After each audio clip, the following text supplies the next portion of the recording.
Would you like to hear some spooky stories? I bet you would.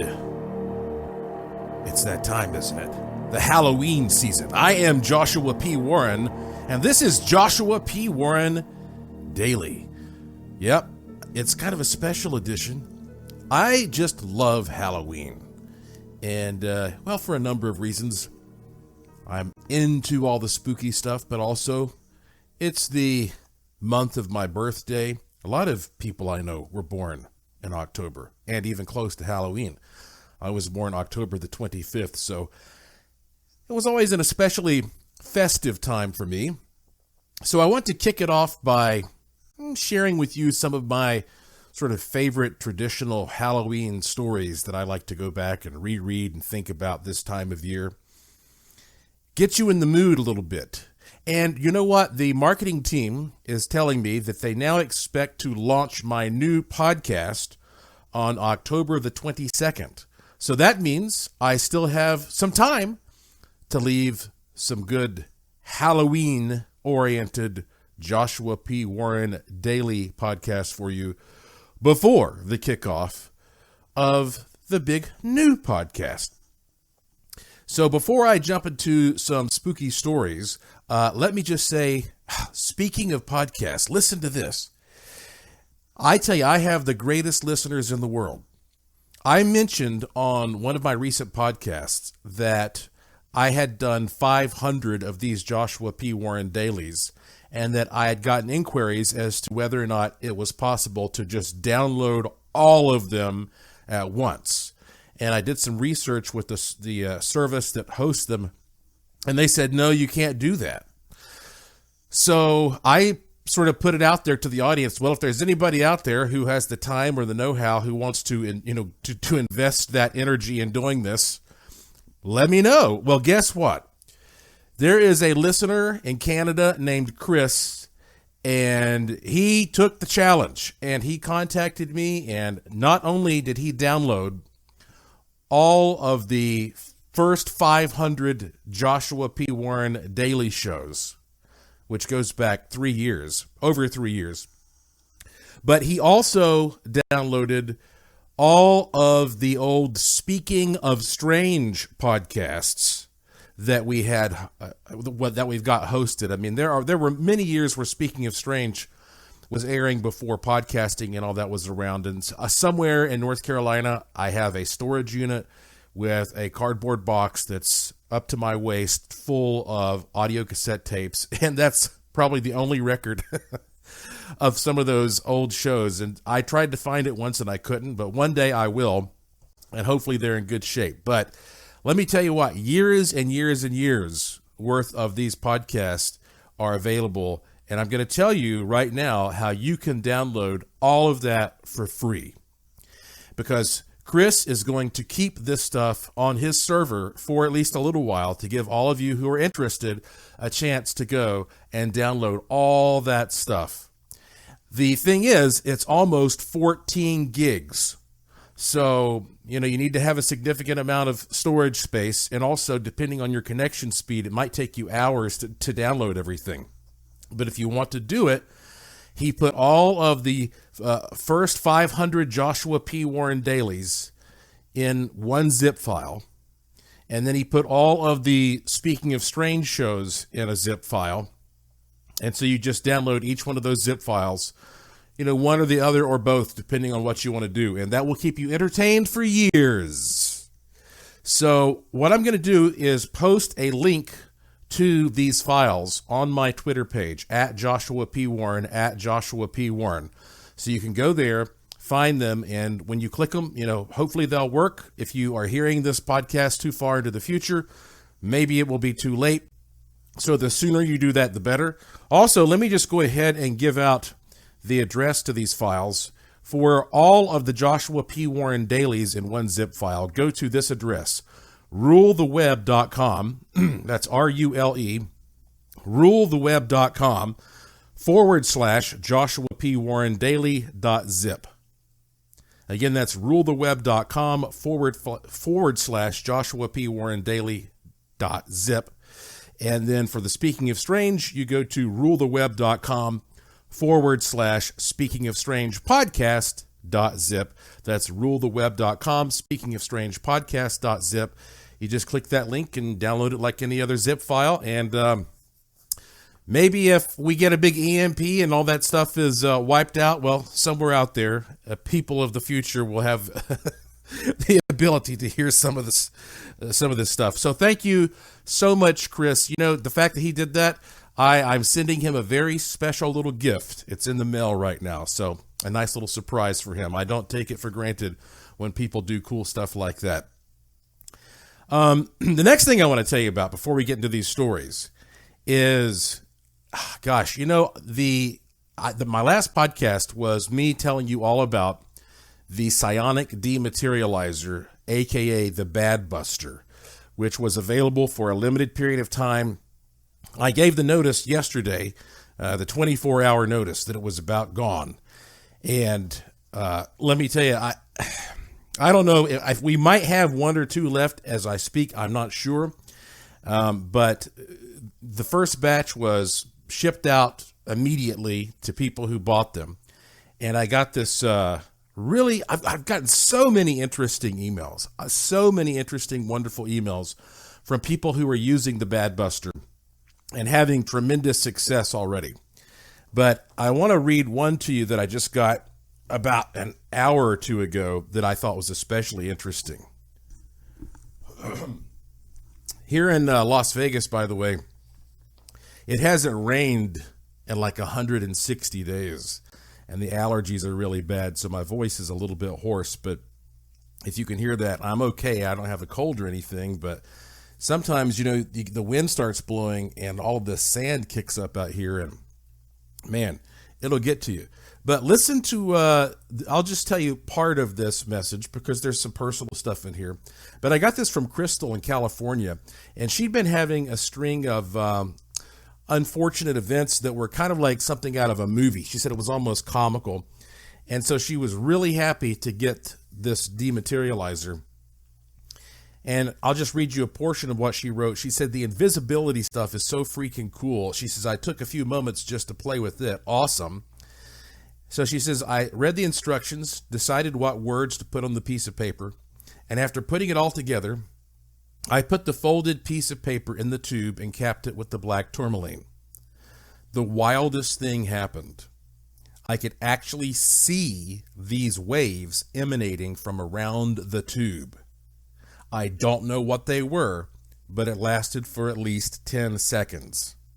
And then, for the next few hours, I could see a field around the tube. So, yeah, that's really amazing, isn't it? That some people who are at just the right frequency can literally see what's happening with these devices in the, well, we'll call it the etheric realm, in the astral plane. And so right now, her luck has flipped. That's exactly what it's supposed to do. And suddenly everything is coming up roses, and it's only going to get better now that she's working with that tool. So thank you for that cool report, Crystal. I wish I could read everybody's reports, but I just wanted to point that one out because she was the only person who talked about being able to see the energy field. But there's one more that I want to share with you real quick, and this is about another product on my website, in my curiosity shop, called the Money Magic Kit.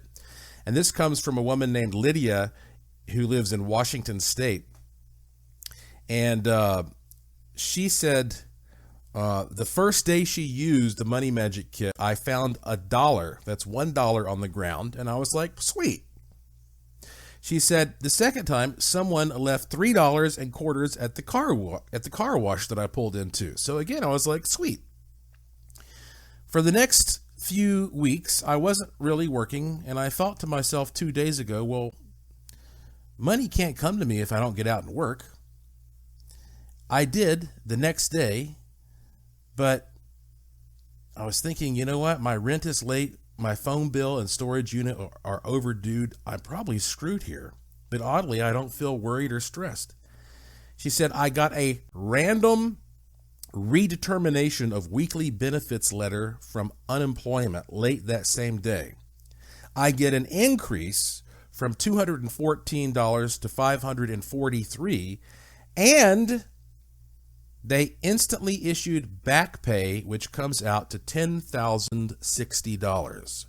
She says, WTF, kind of voodoo. What kind of voodoo witch doctor magic are you selling, bro? She says, I am hooked. Thank you. It's more than enough to pay for everything I poured into it. She says, enough to start a new life, and I'm purchasing more items from your store. Sending my love. That comes from Lydia. I just love getting emails like that because my box is full of them. My inbox is full of them every single day, and it brings me a lot of pleasure to share those stories with you. So thank you for sending those emails, Crystal and Lydia. All right, on to some spooky stuff. Every year when I start my process of getting into the Halloween mindset, my go-to, the first thing I do is pull out my old hardback copy of a book of poems. It's very thin. It's called Nightmares, Poems to Trouble Your Sleep, written by Jack Perlutsky and illustrated by Arnold Lobel. This is one of my favorite books in the whole wide world. And I actually ended up corresponding with Jack Perlutsky at one point, and he was so nice, he just out of the blue sent me a free copy of one of his other books and signed it to me, and those are just treasures. This book was published in 1976, meaning it is, approximately 44 years old. And I would love just to sit down and read this whole book of poetry to you, but I doubt the publishers would like that. So let me just read a few of them for you. And one of the great things, I know people enjoy hearing these stories and listening to audiobooks and podcasts, but some of these types of books are so atmospheric that it really helps to have the illustration there. So if you get your hands on a copy of the book, you'll really enjoy having this great illustration. It reminds me of course, the Scary Stories to Tell in the Dark series, and great stories, but artist Stephen Gamel added a whole other element to those stories. This is a poem called The Haunted House. On a hilltop bleak and bare looms the castle of despair. Only phantoms linger there within its dismal walls. Through the dark they're creeping, crawling, frenzied furies, battling, brawling, sprawling, calling, caterwauling through the dusky halls. Filmy visions ever flocking, dart through chambers, crudely mocking, rudely rapping, tapping, knocking on the crumbling doors. Tortured spirits whine and wail, they grope and grasp, they wildly flail, their hollow voices rasp and rail beneath the moldering floors. Shadows from the dim hereafter hang from every creaking rafter, laughing disembodied laughter in their ghostly glee. Shades of evanescent matter whisper their unearthly patter, rattle chains that chill and shatter on their spectral spree. Revenants on misty perches taunt the ghost that lunges, lurches as it desperately searches for its vanished head. Shapeless wraiths, devoid of feeling, hover blindly by the ceiling, ranting, chanting, shrieking, squealing promises of dread. In the corners, eyes are gleaming. Everywhere are nightmares streaming, diabolic horrors screaming in the sombrous air. So shun this place where specters soar. It's you and you they're waiting for, to haunt your souls forevermore in their castle of despair. Pretty darn good, huh? The Haunted House, from the book Nightmares, Poems to Trouble Your Sleep by Jack Perlutsky. How about another one? This one's a little shorter. Oh man, gosh. I have to ask the publisher sometime if I can just read this whole book. This one is called The Boogeyman. In the desolate depths of a perilous place, the boogeyman lurks with a snarl on his face. Never dare to approach his dark lair, for he's waiting, just waiting to get you. He skulks in the shadows, relentless and wild, in his search for a tender, delectable child. With his steely, sharp claws and his slavering jaws, oh, he's waiting, just waiting to get you. Many have entered his dreary domain, but not even one has been heard from again. They no doubt made a feast for the butchering beast, and he's waiting, just waiting to get you. In that sulphurous, sunless, and sinister place, he'll crumple your bones in his boogie embrace. Never go near if you hold your life dear, for oh, what he'll do when he gets you.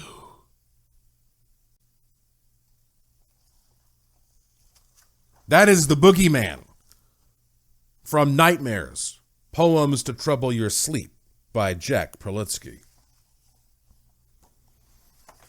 One more. I'm going to read one more.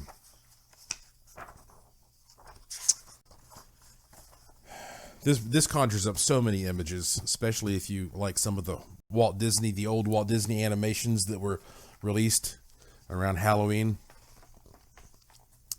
This is called The Dance of the 13 Skeletons.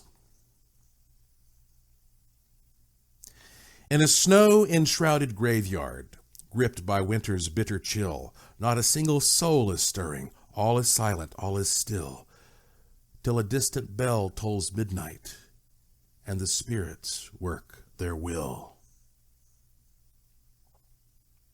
For emerging from their coffins, buried deep beneath the snow, 13 bony apparitions now commence their spectral show, and they gather in the moonlight, undulating as they go.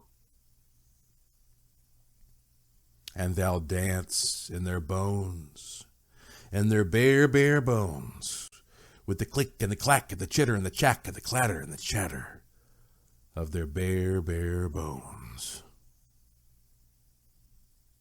They shake their flimsy shoulders, and they flex their fleshless knees, and they nod their skulls in greeting in the penetrating breeze, as they form an eerie circle near the gnarled and twisted trees.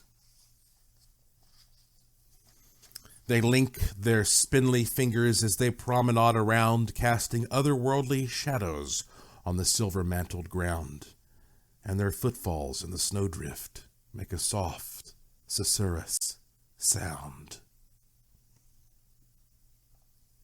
And they dance in their bones, in their bare bones, with the click and the clack and the chitter and the chack and the clatter and the chatter of their bare bones. The 13 grinning skeletons continue on their way as to strains of soundless music they begin to swing and sway, and they circle ever faster in their ghastly roundelay. Faster, ever faster, and yet faster now they race, winding, whirling, ever swirling in the frenzy of their pace. And they shimmer in the moonlight as they spin themselves through space. And they dance in their bones, and their bare bones, with the click and the clack and the chitter and the chack and the clatter and the chatter of their bare bones. Then as quickly as it started, their nocturnal dance is done, for the bell that is their signal loudly tolls the hour of 1, and they bow to one another in their bony unison. Then they vanish to their coffins by their ghostly thoroughfare, and the emptiness of silence once more fills the frosted air, and the snows that mask their footprints show no sign that they were there. But they danced in their bones, in their bare bones, with the click and the clack and the chitter and the chack and the clatter and the chatter of their bare bones.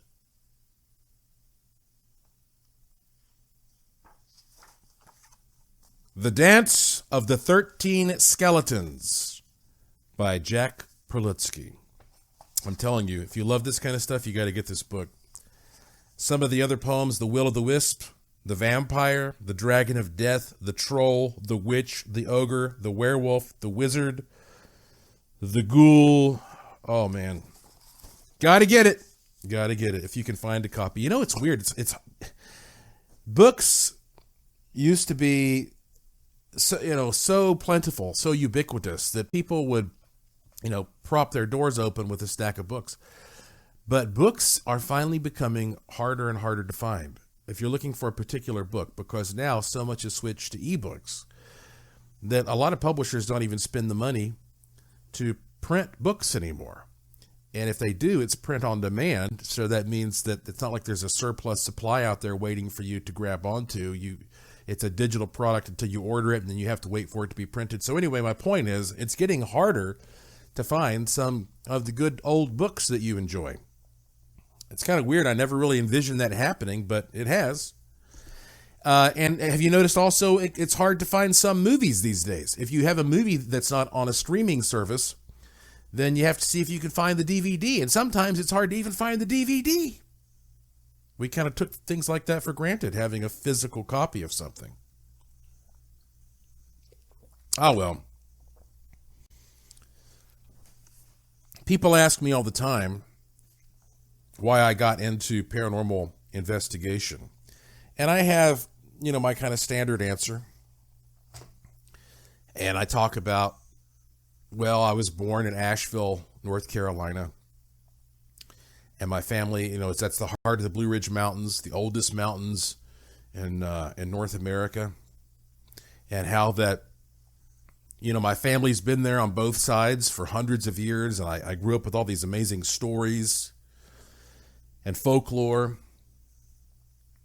And how that Asheville aligns with all these other paranormal hotspots, like the Brown Mountain Lights. They were right down the road as I was growing up. And then the Devil's Tramping Ground, and then the coast of North Carolina, where so many ships have sunk. They call it the graveyard of the Atlantic. And that's where the first colony of English folks tried to settle. They all disappeared.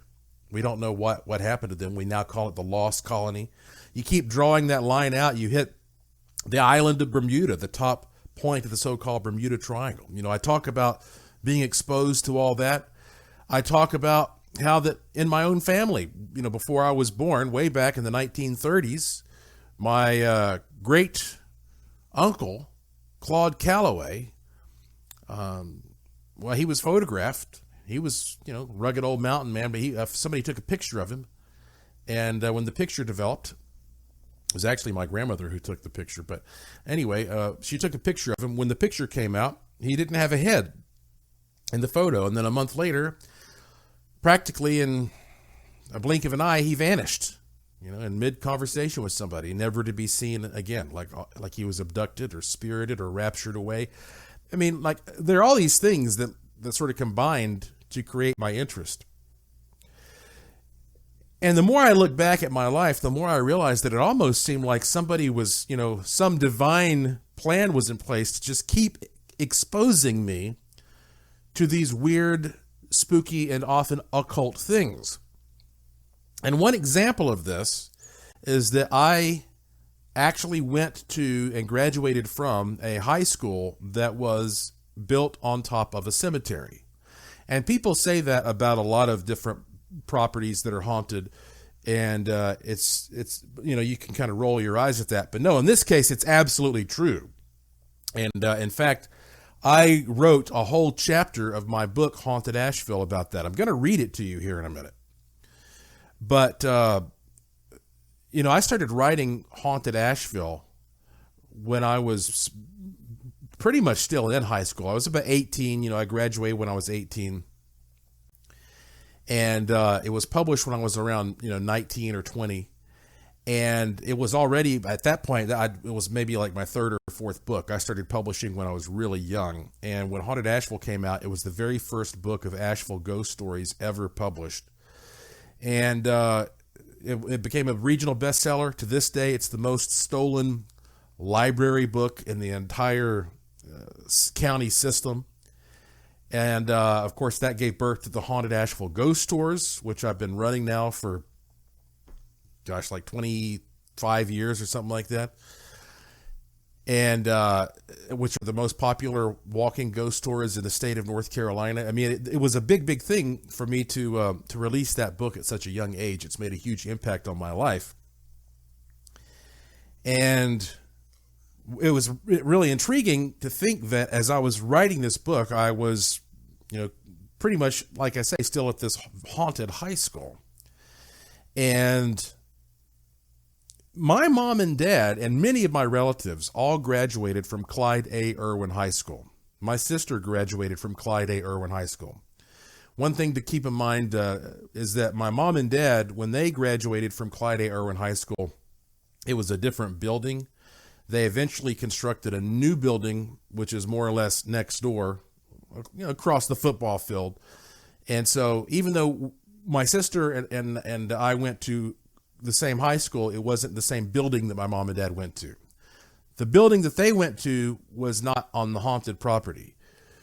When they built this new place, they had to move the cemetery, or do the best they could to put the new place on top of it. So I'm going to give you all the facts about that. And I was the first person to put all this stuff together in a chapter in a book. And I mean, spell out the details here of the whole story, like the facts of how all this came together. But before I do that, I'm going to tell you a little bit more about this book I wrote when I was a teenager called Haunted Asheville. I'm not sure if this is the original text. This thing has been, I sold it to a publisher. And they changed some things, but here is what the back of the book says right now, the current version, published by the Overmountain Press in Tennessee. The Pink Lady still wanders the massive halls of the Grove Park Inn. Strange noises pierce the night in the halls of Clyde A. Irwin High School, and the legendary Helen roams Bowcatcher Mountain looking for a daughter who met a tragic end. Joshua P. Warren's Haunted Asheville explores these tales as flavored and ancient as the mountains themselves, while searching for fading morsels of truth and examining the feasts of folklore, from secret chambers and age castles to cryptic etchings on forgotten tombstones. The lore and intrigue of the mysterious side of life fills this mountain town. Explore historical facts, hear the words of eyewitnesses, and examine the stunning photographs. Never before have such stories been collected so completely and authentically. Open this book and prepare yourself for the unexpected. This is chilling. This is fascinating. This is true. This is Haunted Asheville. Here is the introduction to this book, Haunted Asheville. Things die slowly in the mountains. Perhaps it's the rocks or the streams. Perhaps it's the thick forests or the misty clouds that lie low on the horizon. Perhaps it's the chill in the air, or the way the pale moon gleams down on the rolling hillsides. Whether basking in the warmth of a July sun or trudging through the banks of a thick January snow, things die slowly in the mountains. There is something about the spirit that tends to linger here. There is something about the dark, looming mountains that envelops the soul and entices it to stay. To walk among them is to feel the scope of the ages, for no mountain is exactly what it seems to be. Each one is a collage, an aggregation of all that has passed through it. Each Native American who smoked a pipe by a crackling campfire. each peaceful deer that drank from a pond beneath the starry sky, and each pioneer who carved his way through the rugged terrain has left a mark. Those who have lived in the mountains each left traces of themselves across the timeless ranges, not to mention those who died there. What are the mountains without the mountain people? It is they in their small towns who have cherished the protection of nature's greatest barriers. They have defined the meaning of genuine culture among the elements and learned to harness the power of the land. What more delicate and painstakingly crafted monuments can one find than within the heart of a mountain town? Such towns are built on true sweat, blood, and tears. And even though they may generally have eluded the spotlight through time, they have progressed while maintaining their integrity and authenticity. Such towns are found scattered here and there, all about the Appalachians. And although each one shares a legacy and kinship with the other, who can find a finer example than the city of Asheville? For a small mountain town, Asheville has seen its share of action, from its earliest days as a rough pioneer town to its boom days and beyond. Asheville has, in some respects, broken the mold of the simple mountain town. Although it remains a cool oasis of scenic grandeur and relaxation, much has happened here. There is a special tradition within the mountains of Asheville that has sunken deep within the roots of its people. It was the only place in the world which drew George Vanderbilt to build his illustrious home. It was the only place in the world suitable for E.W. Grove to realize his dream of constructing the world's finest resort. It was the only place in the world that Thomas Wolfe immortalized again and again in his prolific writings. Yes, truly, Asheville has made a name for itself. Yet with all the bustling that has taken place in the forefront of Asheville's development, the mountains remain, standing silently in the background. They soak up the hearts of the people to their dark majesty. And when the people die, they surely leave a piece of themselves behind. But then again, some die more slowly than others. It is from these spirits, these souls that linger on a bit longer than the rest, that come the stories. You know the ones. The ones about the lost spirits wandering restlessly. They are most always searching for something. Maybe they search for peace, a lost lover, or to exact vengeance upon those who wronged them in life. Chances are, however, they will never find it. With all their immortal abilities and ancient years of ceaseless searching, they still cannot find what they are looking for. Why? Because then they would go away, and we won't let them. They are the classic howls on a windy night or an icy hand laid upon your back in an empty room. They are the faint whisper you thought may have called your name, but then again, no. No, certainly it must be just your imagination. They are the shadows that dance around a campfire at night. And though we may sometimes dread them, deep inside we cannot live without them. To us, they represent more than just a cold chill or a shudder in the dark. Deep inside the recesses of our souls, we are fascinated by them because they symbolize the unknown. Our knowledge can sometimes imprison us. Because of gravity, we know we cannot spread our arms and fly. Because of light, we cannot make ourselves invisible. Because of mass, we cannot walk through walls, but they can. And even though they seem to be imprisoned by some forces beyond our knowledge, to us they seem so free. They represent a vast blackness of unseen possibilities, and the unseen possibilities are the breeding ground of hope. Therefore, on some deep subconscious level, perhaps the ghost symbolizes hope itself. Perhaps it embodies the excitement of discovery and the challenging fascination of the mystery.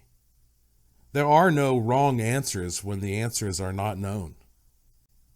Since the ghost is the personality of the enigma, it seems to be a limitless slate upon which we may project our hopes, fears, and ideas, restricted only by the boundaries of our imaginations. That is why we won't let them go away. With this, it seems obvious why the notion of the ghost has remained popular since the dawn of humankind, but still, as much as we enjoy the stories, they're still just stories, right? There are some, however, who say the story is just the beginning. As a matter of fact, many of those people live in Asheville. They are people, usually as sane as you and I, who in many cases didn't really believe in ghosts until one night, or day as it may be, everything changed. While strolling in the Grove Park Inn, or walking under Helen's Bridge, quote, something happened. Not often, mind you. As a matter of fact, very rarely. But then again, it only takes one time to change your mind, and perhaps your britches. Unfortunately, most of us will never get to see these ghosts. We will only hear the stories that continue to be passed down through the generations. But where, if we trace back through time, did the stories begin? We all know who supposedly died, but how can we find out who really died? When will someone take the time to research and question and find out the facts behind the stories? Well, guess what? Someone finally did.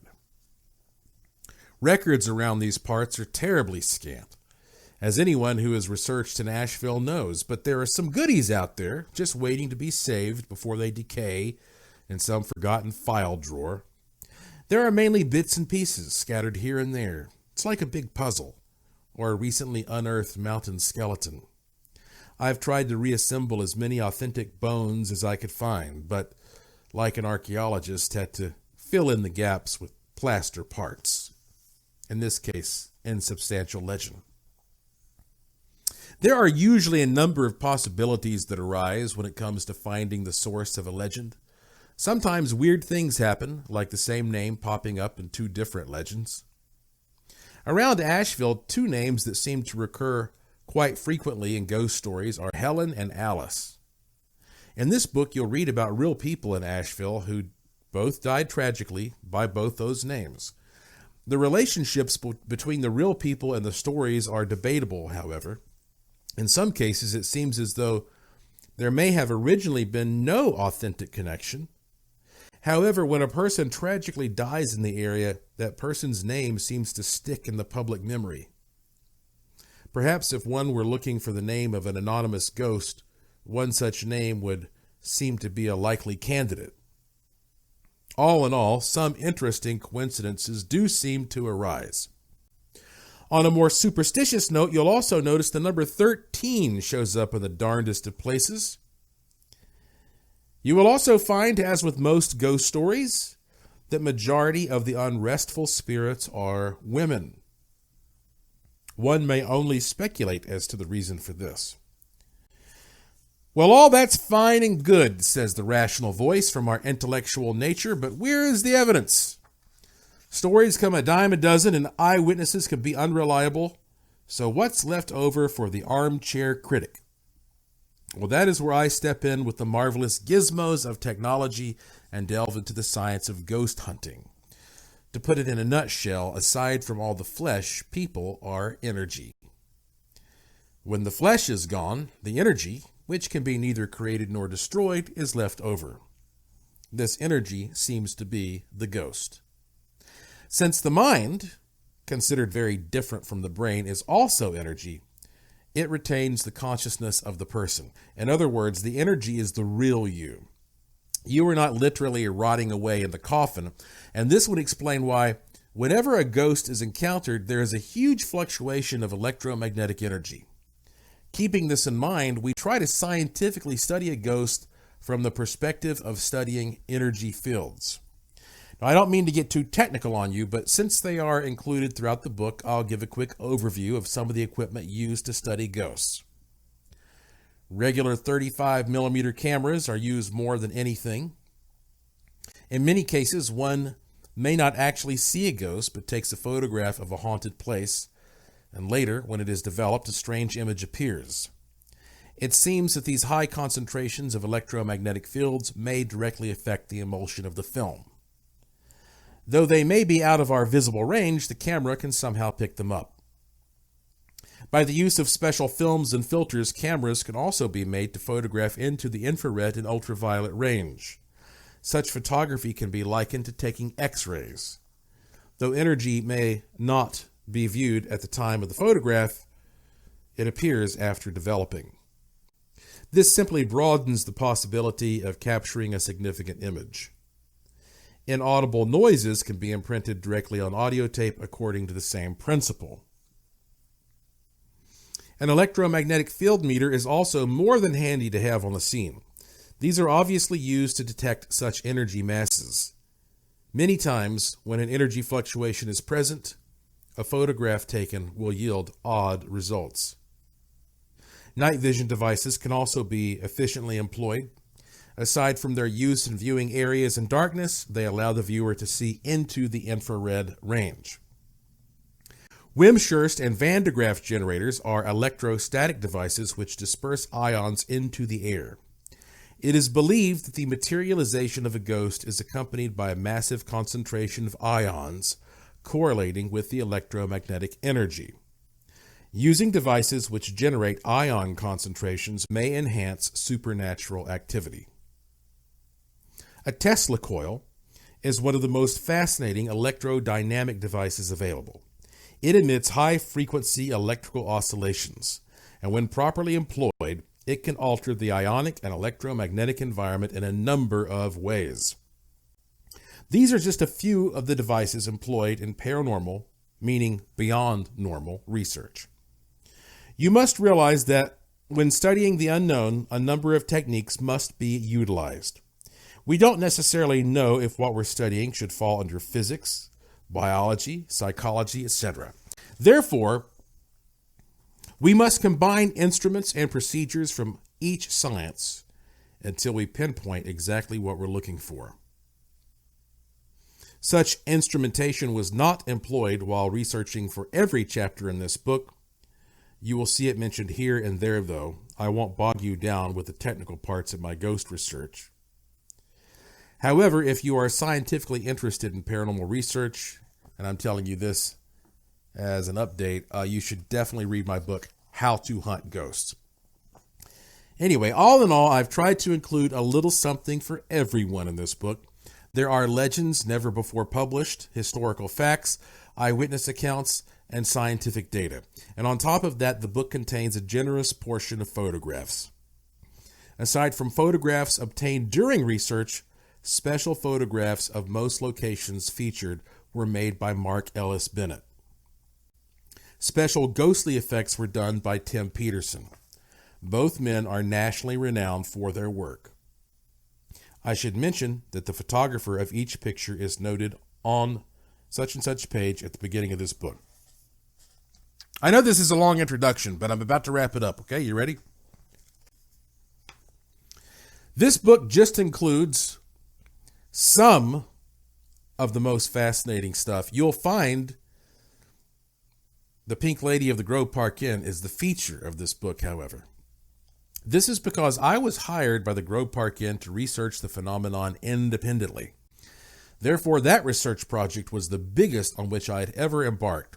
I have no doubt that you'll find the combination of lore, sightings, and data compelling at very least. I am, however, sorry to say there are a number of other intriguing places in Asheville, privately owned, where the present owners do not want their legends publicized. It is a shame to see such good stories go to waste. Maybe after this book, they'll come around. But enough from me. The suspense has been created, the drum roll has been completed, and now it's time for you to explore the darker side of Asheville. You are about to embark on a journey to places in Asheville you always wanted to go at night, but were usually too afraid. Never fear, I've done it for you. Full moons and graveyards seem to be my cup of tea, and as you read, If a cold shudder suddenly runs up your spine, pay it no attention. I have probably just walked across your grave. There are haunting tales waiting to be told in the pages ahead. Read them carefully. Take your time. Things die slowly in the mountains, especially stories. So that was my introduction to Haunted Asheville. Again, written when I was 18, 19, 20, somewhere in that area. Now I'm going to tell you a story that's in the book. I'm going to read to you the chapter about the haunted high school that I went to. This is called The Cemetery at Irwin High School. And I wrote this like a reporter on a mission to make sure all the facts were straight. And this will help you understand a little bit about maybe how I turned out, or why I turned out the way I did. It's stuff like this happening in my life, I guess. Here we go.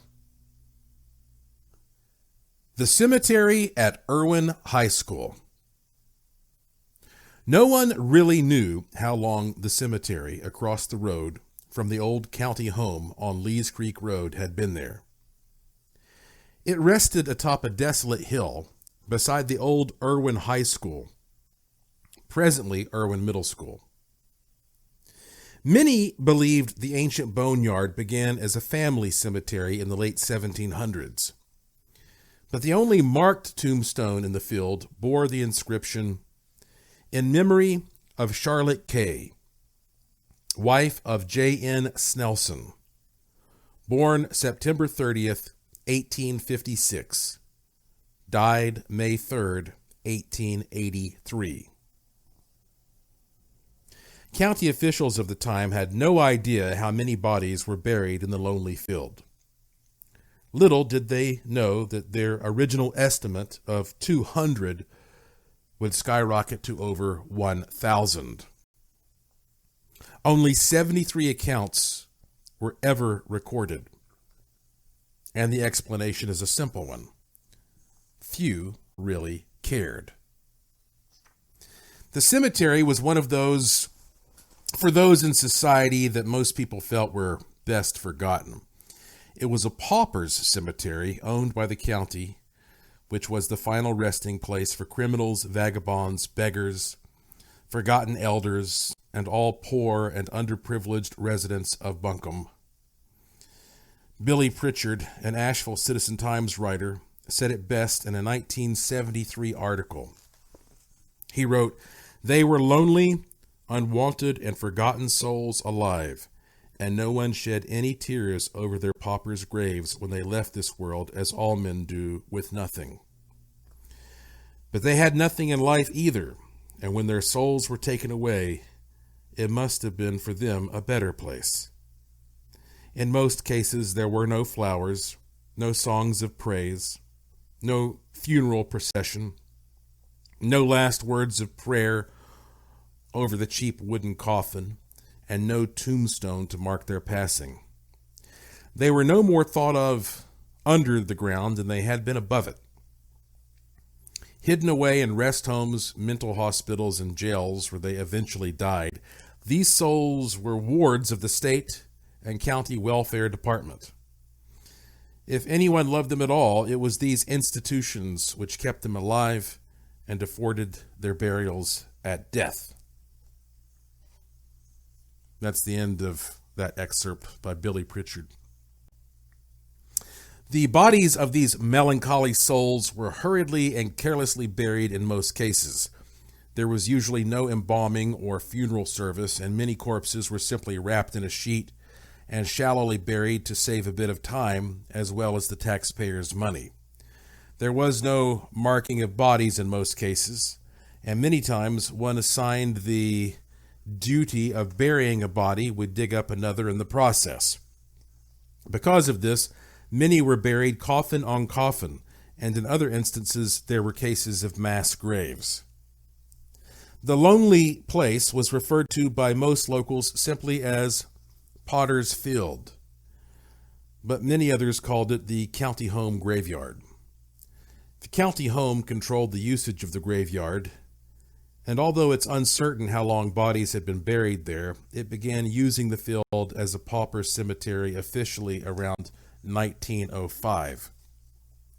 For an overwhelming amount of time, the neglected souls had rested in the damp, dismal earth undisturbed, a span of time which ended in 1973.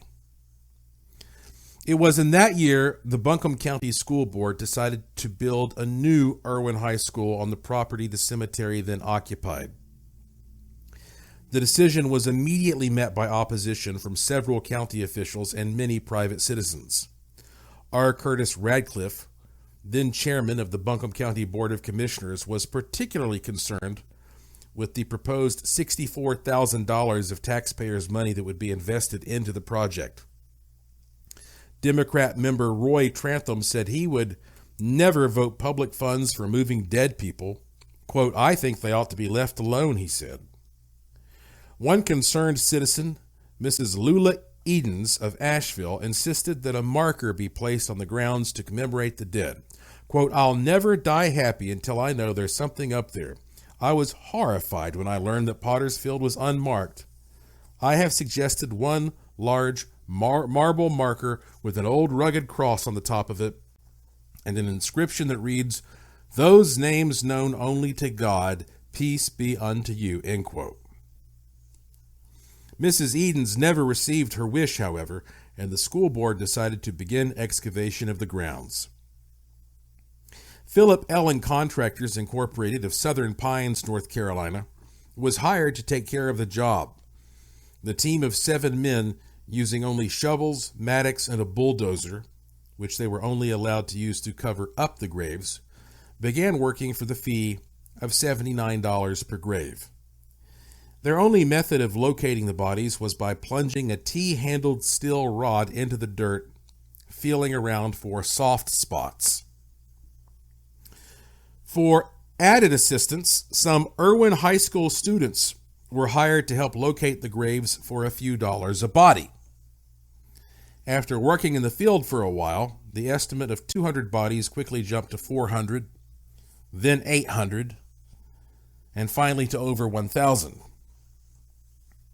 The grounds were a confusing mass of jumbled and nameless remains.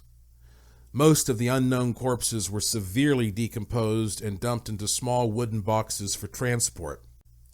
Many anonymous observers claimed that there was very little care taken in the excavation and that bodies were laid in rows out in the open, despite potential health hazards to the teachers and students who were occasionally allowed to visit the site. One teacher, who requested anonymity, vividly recalled a disturbing sight. Upon visiting the scene for observation, she remembered the opening of a particular coffin. Inside was the skeleton of an apparently young woman. There were remnants of an ancient worn gown on the pale bones, and long red hair flowed from the skull. Cradled in her arms was the tiny skeleton of a baby. One might assume the two had died together in childbirth. R. Curtis Radcliffe visibly shivered while recalling a gruesome sight he witnessed while visiting the excavation. Quote, "They punched a hole in a coffin and reached down in there and drug out a skull and threw it over on the ground. Some false teeth fell out. The hair fell off," end quote. Some bones were so carelessly strewn around that there were several incidents where students played practical jokes with the human remains. One morning, residents of the area awoke to find skulls mounted on various fence posts around the community. Philip Ellen paid his workers $3 an hour, or $12 a grave, for every one over 4 that was found, excavated, and approved, having been found with remains inside. The particular operation was so gruesome that it was the last job for some crew members who dug up the cemetery.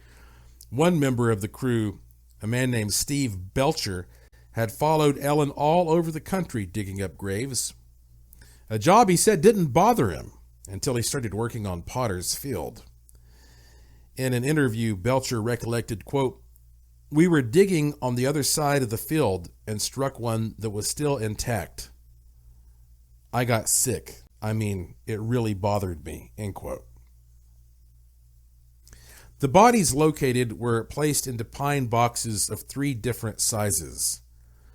The most often used was a box 36 inches long, 8 inches wide, and a foot deep.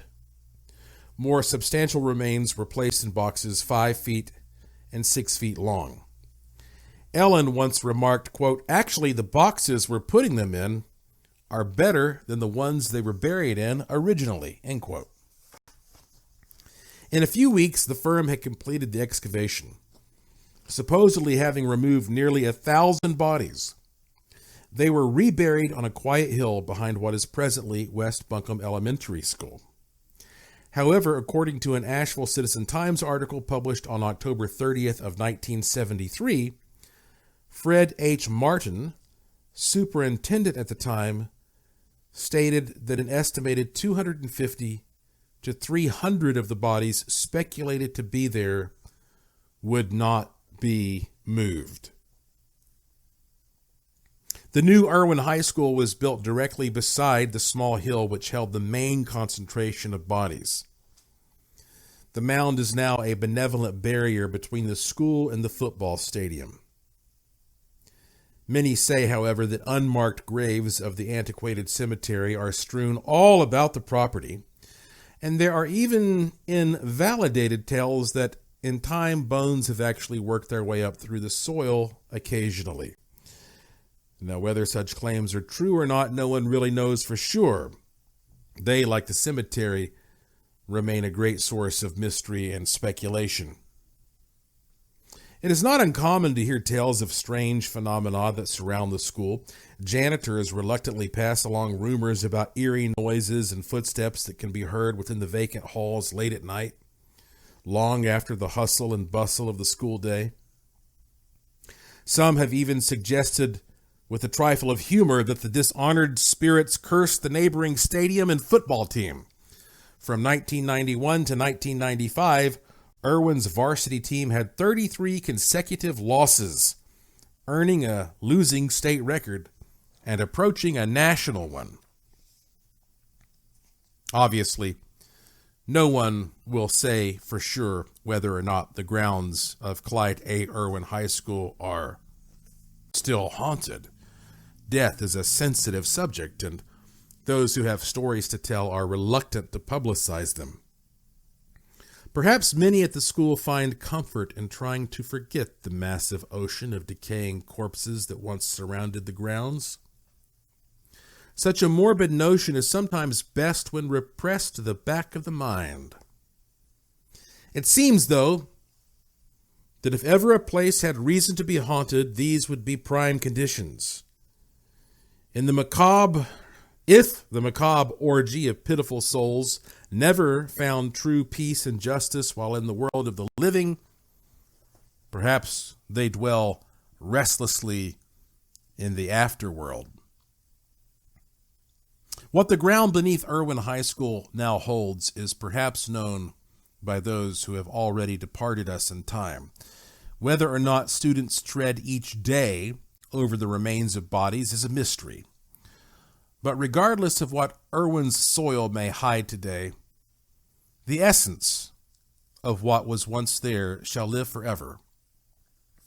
Bob Terrell sums it up best with a statement about the grounds before the excavation from a Citizen-Times article. He wrote, "It's a beautiful hilltop, fringed by a handful of proud old oaks and backed by a long row of mimosa trees. Leafless now, the gnarled branches of the mimosas reach skyward like so many souls lost in a wilderness. But it is no wilderness. The view from the hilltop, over a rickety board fence that separates the tract from fields below, is one of rolling pasture land and thick forests, of farm buildings and homes, and life itself. Why then such an eerie feeling? Why does one feel so desolate standing there with the north wind laying icy hands upon his shoulders? It is not the wind that sends a chill up one's spine. It is the simple knowledge that this is a cemetery. And that is the chapter I wrote in Haunted Asheville about the high school I went to and graduated from. And of course, over the years, this book was officially published in 1996. Over the years, I have heard so many reports of paranormal activity from that school. Stories in here include, again, the Pink Lady of the Grove Park Inn, the ghost of 13 WLOS TV, murder in the Battery Park Hotel, the Reed House, Helen's Bridge and Zealandia. There's a story called The Buildings Have Eyes, which is about the Jackson Building. But you know what? I want to read one more story for you in this podcast. I know this is a long podcast, but what the heck? This is perhaps the weirdest. Yeah, I'm just gonna say this is the weirdest story in this book, and it's one of the weirdest stories that I have come across in all of my years of investigation. And what's kind of ironic about this is it's not even a story that I actually wrote. This is a story that I found when I was digging through the archives of the old newspapers at Pack Memorial Library. And there was a newspaper back in the early 1900s called the Asheville Gazette News. And so I wrote a short introduction here to explain what this is, and then I'm going to just read for you this article. It's actually two articles that were published. The second one was just a follow-up on the first one. I want to read this bizarre story to you. And I'm going to read it as it was written in 1908. So it may sound a little funny, and I may have a little trouble pronouncing things properly. You know how it goes when you're reading old things the way people used to write. So, yeah, this is one, like, I'm not even sure what category this goes into. You've heard me say that before. When you get into paranormal investigation, you have a tendency to want to put stuff in a certain file. You're like, this goes in the ghost file or the UFO file or the cryptid file or the psychic file or the whatever. I've never figured out what file this goes into. So maybe you will listen to this story and you will figure out what file this belongs in. Okay, are you ready? Here we go. And if you did not know this, Asheville, North Carolina is located in Buncombe County. So this chapter is called A Night of Terror in the Buncombe County Jail. Here's my introduction to this chapter. Until now, you've read about many different reactions that folks have to supernatural beings. Some have been impressed, some have been frightened, and others have even been comforted. Now, to sum up the spectrum of emotions, I offer you some grown men who were absolutely terrified. But even better than that, they were the toughest, meanest, most fearless men in Asheville.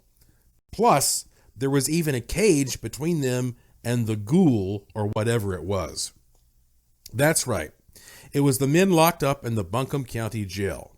The year was 1908. And somehow it seems that, as time has passed, the event has been all but forgotten.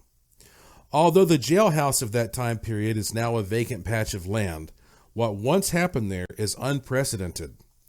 Even though the men were scared senseless by what they experienced, it achieved what was, for them, the ultimate good. They saw the light that horrific night in the jailhouse and accepted the Lord because of it. A tangible good came from what some may consider an intangible means. They had evidently seen a preview of hellfire in whatever visited them that April night. What follows are actual reprints of 2 articles originally published in the Asheville Gazette-News in 1908. They appear in form and capitalization just as they were printed. Enjoy. Okay, so this first article is from Saturday, April 18th of 1908. There are 3 different little teasers at the top. It says, "Spooks in jail, prisoners scared. A ghostly midnight visitor. Reverend W.G. Whitaker endeavored to interview it. 'Twas a fearsome sight, so everyone testifies." And then it gets into the meat of the article. Mr. Mitchell's boarders threatened to leave him in most unceremonious manner. Sheriff Hunter this morning received a communication from those unfortunate who occupy cells in the county jail, declaring that the window-barred house just below the hill was haunted, and pleading that work on the new jail be hastened, that the prisoners might escape from the terrors that seize them nightly. This communication was the result of last night's experiences at the county jail, when the prisoners declared that a, quote, spook paid them a visit, that they saw, quote, him plainly, that he swung to and fro along the iron grating of the white cage from about midnight until near 2 o'clock this morning, and that the prisoners were well nigh scared to death. In fact, it is declared by all the men in jail that 2 of the prisoners, Bob Boone and W.I. Miller, fainted outright, while others, with the exception of Reverend W.G. Whitaker, sought consolation, if not protection, beneath the folds of their blankets. It was a wild-eyed bunch of prisoners that Jailer Mitchell found this morning about feed time when he entered the jail and, throwing the levers, allowed the prisoners the freedom of the cage corridors. Scarcely were the men in the corridors before they began relating to the jailer the night's experiences. That something unusual had taken place was evident as Mr. Mitchell listened to the tales told by the prisoners, corroborated one by the other. A sort of creepy feeling came over the strong and non-superstitious jailer and deputy sheriff. Boone and Miller were still badly frightened and weak. Other prisoners were in little better condition. The story related to the jailer, and afterwards to others, had to do with the visitation of an alleged spook. It is declared by all the prisoners in the white cage that about midnight they heard a noise, and subsequently there was a presence at the iron grating. An electric light is located in the jail near the cage, and the prisoners declare that they could plainly see the presence. That is, the length of time they cast their eyes that way, since they were very frank about it. They just got one glimpse and then in fright sought the folds of their blankets covering head and ears. All the prisoners performed this stunt with the exception of Reverend W.G. Whitaker. He who is the alleged representative of the Whitaker estate in England and who is in jail in default of $2,500 bond, charged with using the mails for fraudulent purposes in connection with the aforesaid Whitaker estate. So did you get that? This guy's a reverend, but he's in jail for related to fraud. The Reverend Mr. Whitaker was the hero of the occasion. He did not hide his face, neither did he seek to flee from the, quote, presence. He went forth and endeavored to speak with the spook. But the prisoners declare that there was a presence at the bars, and Reverend Mr. Whitaker corroborates them.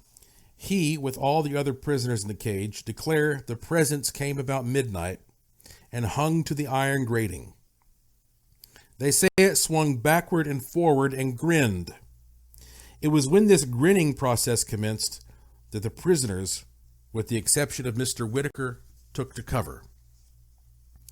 Whitaker declares that he sought to talk to the spook, the presence, whatever it was. He further says that it moved its lips, but could not speak. That it poked its hand through the iron grating, and that every time it swung to the cage, it would grin in a manner calculated to make the hair stand. This thing continued for a time, and the Negroes in the cage adjoining were awakened and became alarmed. All the Negro prisoners, with the exception of Ben Johnson, did as the white prisoners and went to cover. Ben, like the Reverend Mr. Whitaker, was a hero. He had the temerity to peep out and declares what he saw made his blood run cold. He declares that the thing was just as the white men describe it, that it was a spook with great big eyes, and that it showed its teeth. The one peep was sufficient for Ben. He also went to cover, and today declared that never again would he be a hero and take his head from the cover when spooks are abroad in the land. It is said by the prisoners that the presence left about 2 o'clock as mysteriously as it came. They also declare that noises are heard in the jail at all hours of the night and that the place is haunted. One night recently, the prisoners declare they heard a mother and her babe crying upstairs, and furthermore, that almost every night they hear the trap fall, meaning by this the trap of the gallows on which a Negro was recently hanged. That there is something the matter at the jail is certain. Just what frightened the prisoners last night is not clear.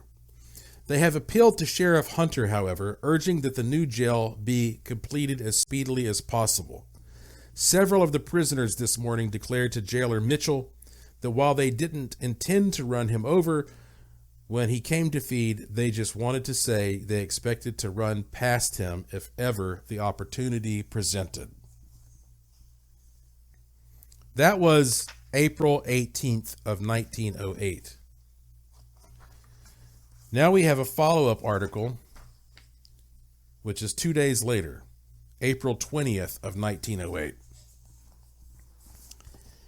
And at the top it says, Reform follows visit of spook.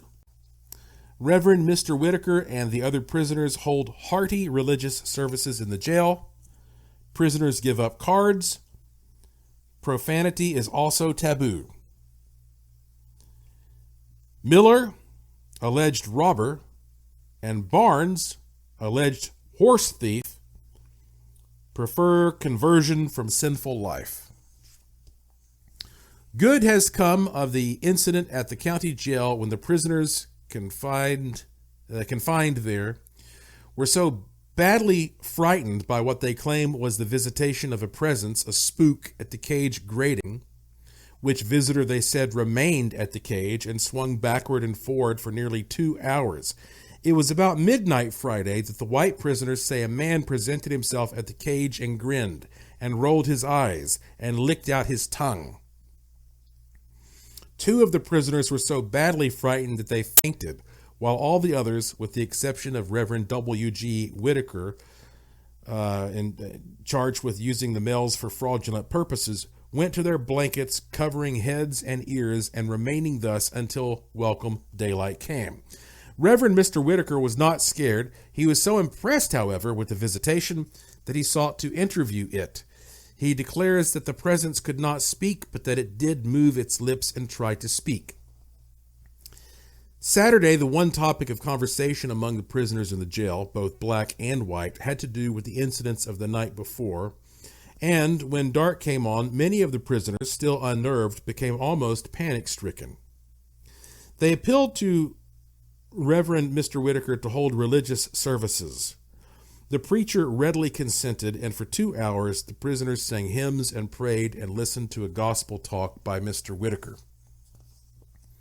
The preacher prayed earnestly for the salvation of men, and especially for his fellow prisoners. He reprimanded his cellmates for their alleged wrongdoings and pleaded with them to forsake their worldly and sinful ways and to seek and follow the lowly Nazarene. The words of the preacher went home. A number of the prisoners were visibly affected, especially Will Miller, the man charged with robbing the post office in Arden, and who on the night of the robbery was run over by a train and had one of his feet crushed off. And James Barnes, one of the 3 men charged with stealing horses from Reems Creek Township recently. Both of these men, at the conclusion of the services, went to Reverend Mr. Whitaker, shook hands with him, and declared their intention of accepting Christ and leading a better life. Will Miller told Jailer Mitchell Sunday morning that his life was completely changed. And Mr. Mitchell says it is a fact that Miller is now an entirely different man and prisoner, that he is now bright and happy, instead of sullen and of a rebellious nature. Reverend Mr. Whitaker, in speaking of the jail revival today, says that he has no regrets at being in jail, that he feels he has accomplished some good while being there. Mr. Mitchell said today that all the prisoners had evidently determined to live better lives. They handed Mr. Mitchell their playing cards yesterday with the request that he burn up the little pieces of pasteboard. The prisoners have further made a rule that no more profanity or vulgar talk shall be indulged in. Who says the Lord doesn't work in mysterious ways? Well, so there you go. That's some of the content from Haunted Asheville, published, back in 1996, which, like I said, I wrote it around 26 years ago. Hard to believe it's been that long ago. And that's why when people come to Asheville these days, they take the Haunted Asheville Ghost Tour. And there have been all kinds of rip-offs that come and go. And trust me, it's really, really bad. Some of these other tours that come up as rip-offs, it's just terrible. And they give people a bad experience. And then sometimes people get confused and they think that they took the tour that I created, and no, they didn't. So if you're going to be in Asheville, make sure you go to the right tour, hauntedasheville.com, hauntedasheville.com. This is our busiest season. Also, if you go to hauntedasheville.com, maybe you'll never make it to Asheville in your whole life, but if you have an Android phone or something that's compatible, if you scroll down to the bottom of hauntedasheville.com, you'll find an app there that I put together, which is like me leading you on the tour, where I tell the stories as I walk around town with some sound effects, and all that stuff is, that's available to anybody at hauntedasheville.com.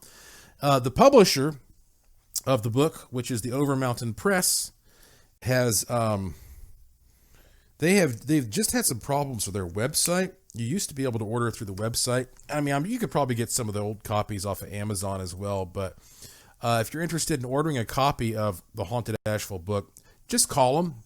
That's the easiest thing to do. The phone number, they're in Tennessee. Their phone number is 423-926-2691. That's 423-926-2691. And if you go to hauntedasheville.com and click the menu item that says links, it'll also give you that phone number, 423-926-2691. Well, I hope you enjoyed those stories. And, I'm kind of, again, this is stuff that I've never read on the podcast or any radio show. So I figured may as well share it with you, easing you in to the spooky mindset, because on the next podcast, I plan to share some more creepy stories with you that are more Halloween oriented. Saving some of that stuff as we get a little bit closer to the actual Halloween date there. And as you know, I've got a brand new book coming out. I haven't released the name of that book, but next week, I think, if all goes well, I'll be leaving a podcast and finally revealing what my new book is. It's a spooky one also. It's got stories about ghosts and aliens and weird creatures. And so there's a lot going on this month, as you probably know. And while I'm talking about books, if you have not read my book, Use the Force, A Jedi's Guide to the Law of Attraction, if you go to joshuapwarren.com, that's joshuapwarren.com, you'll see a picture of it there on the homepage. You can click that link. You can download that book instantly, or you can also listen to it as an audiobook. It's like 7.5 hours. I read the whole book to you through Audible. So you've got those options as well for Use the Force, A Jedi's Guide to the Law of Attraction. Well, my voice is about to peter out, as I'm sure you can imagine. So hopefully you have enjoyed this, like I say, easing into some of the darker material as we get close to Halloween. I have so much to share with you over the next, we'll say 10 days or something like that, leading up to, hopefully, the launch of my new podcast on schedule, October 22nd. That's what they're telling me right now. So nonetheless, make sure you stay subscribed to this podcast. I will be using this podcast from time to time for special reports and audio of various kinds, things of that nature. So when you're at joshuapwarren.com, click the link to the Curiosity Shop, please. Check out all of the interesting, amazing items there you won't find anywhere else. Sign up for my free e-newsletter at joshuapwarren.com. Takes you 2 seconds, and very soon I'm going to be sending you an interesting treat if you are a subscriber, something for free. And click the link to this podcast called Joshua P. Warren Daily. It's always, well, we'll call this short. I mean, this is a longer one, but it's usually pretty short. It's free. It's commercial free. It's independent. It's uncensored. It's all those things. You can subscribe through various means, or just go to Twitter and follow me at Joshua P. Warren, at Joshua P. Warren, and I usually tweet when a new one is available. So I hope you've enjoyed some of these poems and tales today. I have good stuff on the way, I promise you. So thank you for listening. Thank you for your interest and support. Thank you for staying curious, and I will talk to you again soon.